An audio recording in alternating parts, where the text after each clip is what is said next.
ನೀಲಾಂಜನ ಸಮಾಭಾಸಂ ರವಿಪುತ್ರ ಯಮಾಗ್ರಜಂ ಛಾಯಾಮಾರ್ತಾಂಡ ಸಂಭೂತಂ ನಮಾಮಿ ಸನೈಶ್ಚರಂ. ನಮಸ್ಕಾರ ಭಕ್ತಾದಿಗಳೇ, ಇಂದು ನಮ್ಮ ಅನೂರು ಪಟ್ಟಣದ ಭಕ್ತರ ಮನೆಯಲ್ಲಿ ಶ್ರೀ ಶನಿ ಮಹಾತ್ಮ ಸ್ವಾಮಿಯ ಕತೆ ಹಾಗೂ ಸ್ವಾಮಿಯ ಒಂದು ಪೂಜೆಯನ್ನು ಏರ್ಪಡಿಸಲಾಯಿತು. ಆ ಸ್ವಾಮಿಯ ಆಶೀರ್ವಾದ ಎಲ್ಲ ಭಕ್ತಾದಿಗಳಿಗೆ ಇರಲಿ. ಬನ್ನಿ ಆ ಸ್ವಾಮಿಯ ದರ್ಶನವನ್ನು ಮಾಡೋಣ.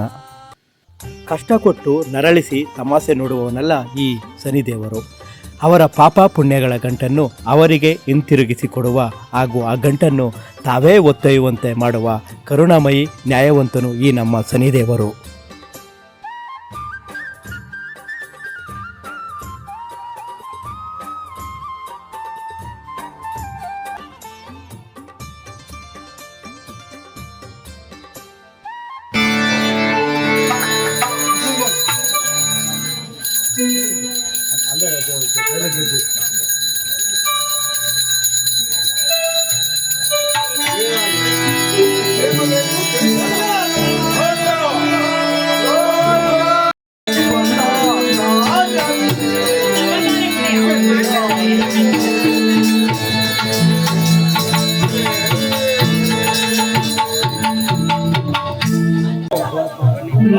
ಸೂರ್ಯೋದಯ ಕಾಲಕ್ಕೆ ಬರುವಂತೆ ನನಗೆ ವರವನ್ನು ಕೊಟ್ಟಿರುವನು.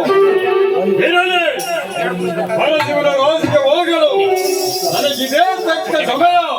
ನಾನೀಗಲೇ ಹೋಗುವೆನು. ವಿಚಾರ ಮಾಡಿ ನೋಡಿ, ಇಲ್ಲವಾದರೆ ಕಡಿತಕ್ಕೆ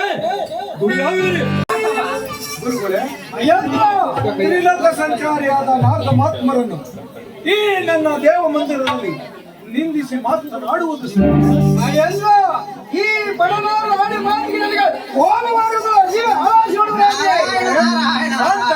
ಶಾಂತರಾಗಿ ನಾರದ ಮಹಾತ್ಮರೇ, ವಿದ್ಯಾ ಬುದ್ಧಿಯನ್ನು ಕಲಿಸಿದಂತಹ ಗುರುಗಳನ್ನು ಈ ನನ್ನ ಸುರಸಭೆಯಲ್ಲಿ ನಿಂದಿಸಿ ಮಾತನಾಡುವುದು ಸುಮ್ಮನೆ. ಮಹೇಂದ್ರ, ಈ ತ್ರಿಲೋಕ ಸಂಚಾರಿಯಾದ ಈ ನಾರದ ಮಹಾತ್ಮರನ್ನು ಈ ಸಭೆಯನ್ನು ಬಿಟ್ಟು ಹೋಗುವುದರಲ್ಲ, ಅದು ಸರಿಯೇನಾ ಮಹೇಂದ್ರ? ಇರಲಿ, ನಿಮ್ಮ ಕಲಹಗಳನ್ನು ಬಿಟ್ಟು ನಿಮ್ಮ ಆಶ್ರಮಕ್ಕೆ ತೆರಳಬೇಕೆಂದು ಕರಮುವುದು